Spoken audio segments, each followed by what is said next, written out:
How's it going, everyone? It's CodyBPyrotechnics, and today is the day you've all been waiting for. We are going to be showing you exactly what happens when a shell breaks in a milk crate rack. Does it spread all the tubes everywhere? And what happens if you still have other shells fused up in the rack before it blows up? We're also going to be testing this out on a wooden rack too, to show you the differences on using a milk crate rack versus a professional wooden rack. And what happens when you fire a shell that is not the same size as the tube? We're going to find that out today as well. And lastly, what will happen to a shell if it is not loaded all the way down into the tube? Like, say it only gets that far in. Is it still going to go up, or is it going to blow up in the tube? Maybe we'll have a low break on the ground. There's only one way to find out. Now, obviously, everything that we're going to do in this video today is 100% legal. We are out here at a gravel pit. Nobody's going to get hurt. Even if both of these racks tip over and fire shells in all directions, we're going to be way over there. And that's why I have a tripod up here at ground zero, so we can get you a close-up shot as to what's actually happening inside the rack. Now, I know you guys like this shirt that I've got on, because check it out. We've got firecrackers, double break shells, matches. We've even got an Excalibur tube on here.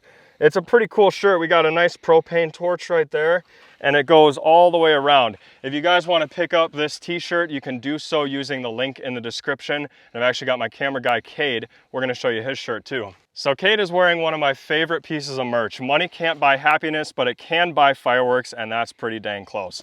Check it out. So we actually have that one in white and black. So if you don't like how the white looks on him, you could totally get the black edition t-shirt. Not to mention, they're super soft. High quality merch, guys. Yeah. Check it out, link in the description.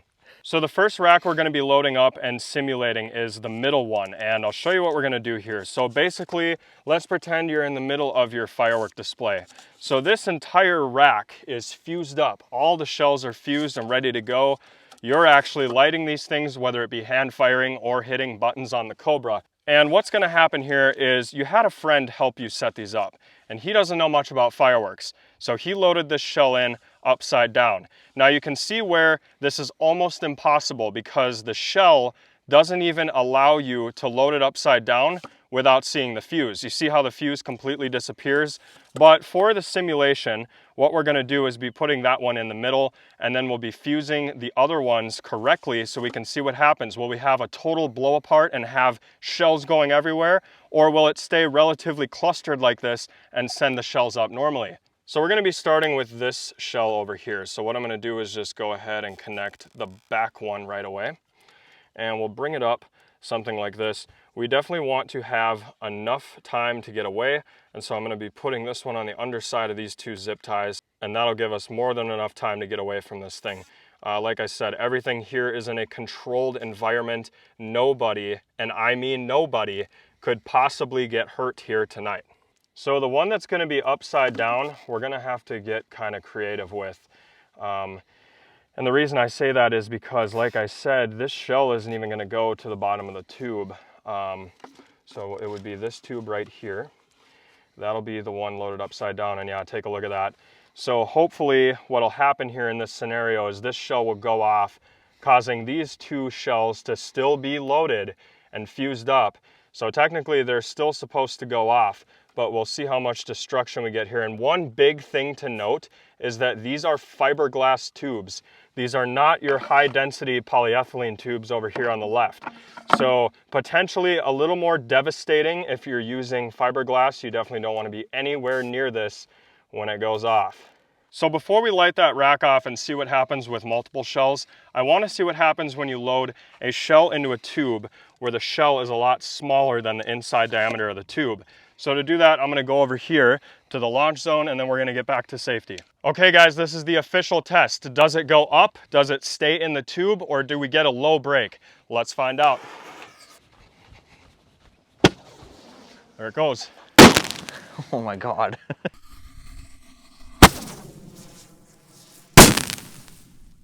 Yeah, we got a low break on that one.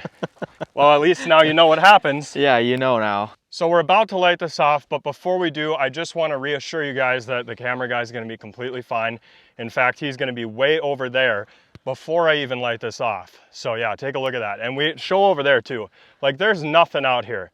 Nobody could possibly get hurt. And pretty much I have a long enough fuse on that thing where I'm gonna be able to get back there too, even behind the pickup. And right now the pickup's parked way down there. So we're gonna have this up here at ground zero. Hopefully the camera survives, but if it takes a direct hit from the shell, there's gonna be nothing left. So we'll see what happens. This should be pretty cool.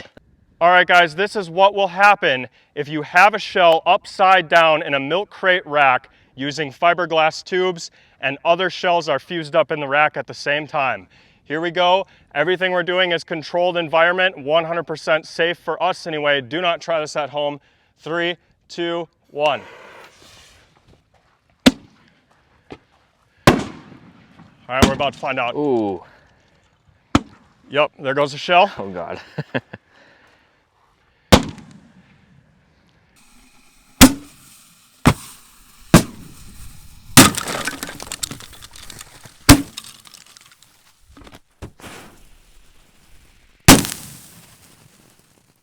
All right, so that's what your ground det looks like. I thought we might have one more shell go off. It doesn't look like it went off, so we're gonna go up there and investigate. All right, so we waited long enough to let that do its thing, but check it out. Over here, it looks like we had a shell. Maybe it didn't blow up, I don't know. Yeah, it definitely went off, it's hollow. So we'll cover that. And then walking up here, wow, you can really see the devastation. So take a look, guys. This is what happens when you get a shell loaded upside down in a milk crate rack using fiberglass tubes. So yeah, just take a look at all this, and not even the milk crate survived. Look, it split it right down the middle. It seems like there was a shell that didn't go off. Hey, yeah, look at this one right here. Oh yeah. I don't think this was the one that it was in, but it just tore it apart. Look at these tubes, guys. And I'm not gonna touch this with my fingers because I don't want to be scrubbing fiberglass out all night. Yeah, we're definitely gonna use gloves when we clean this up, but wow. This must be the one here. Yeah, would be my guess. Crazy. Oh yeah, that's the one. Look at that. Split it right through the middle. Crazy stuff. We have a couple other tests that we're gonna be doing tonight, so stay tuned. So now we're gonna be seeing what happens if the shell isn't loaded in all the way. And so to achieve that, we're gonna have to use some of this tape and make the diameter a little larger than the tubes. So right now, all I'm doing is trying to make this shell a little thicker so that it gets stuck in that tube about 3/4 of the way up. And that way we can kind of wedge it in there, see what happens to the tube. Maybe the shell will even come out, who knows. But this was a request on my channel too, so we gotta take a look at this. So you can see we got the shell in there 3/4 of the way up, right at the top. I don't know where this scenario would ever be realistic because obviously you'd see the shell. But we're gonna light this off and see what happens. All right, here goes the shell loaded at the top of the tube. Will it leave the tube? Let's find out. Wow, low brake, huge willow. So I know you guys are just dying to see it, and honestly, so am I. We're gonna load a salute shell into the middle of the fiberglass mortar rack, see what happens. Guys, this is a completely different caliber of shell. Let's see what this does. Oh. Wow. Yep, that's why we're at a gravel pit.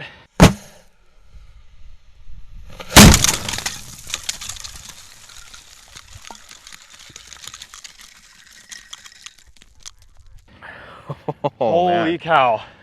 So as you guys can see, total, utter annihilation of the rack. There's not a single tube at ground zero. They all went that way, halfway up the hill, and way over there. I cannot believe that that just happened. And guys, take a look at this hole that it put in the ground. So what that is when the salute went off, it sent the concrete plug straight into the ground.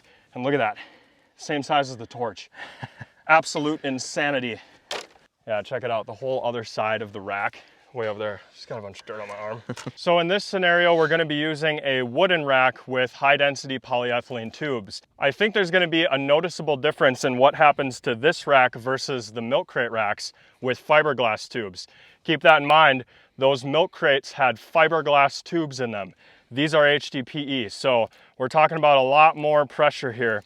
But we're gonna load the ball shell in. I think you'll be able to tell a difference here between that and the canister shell. So we're gonna light an upside down ball shell in the rack, see what it does, and then we're gonna do a canister shell if there's anything left. I'm gonna guess that this is gonna work like a mine shell and just shoot all the stars right up out of the tube. Here we go, guys, upside down ball shell.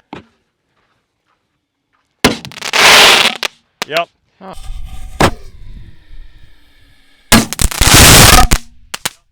So as you guys can see, it acted more like a mine shell. Now I think we're gonna get a much different effect with a canister since the break is a lot harder. And we are definitely splitting that rack before the end of the video. So as you can see, I had to add some tape to the side because otherwise the shell goes all the way down into the tube and there's no way for me to light that fuse safely. So we're just gonna try to wedge this in here somehow. Something like this, it'll hold it right where we want it. All right, here goes upside down canister shell in the wooden rack. I think we're gonna split it. Yeah, it split. Whew. Let's see what that looks like.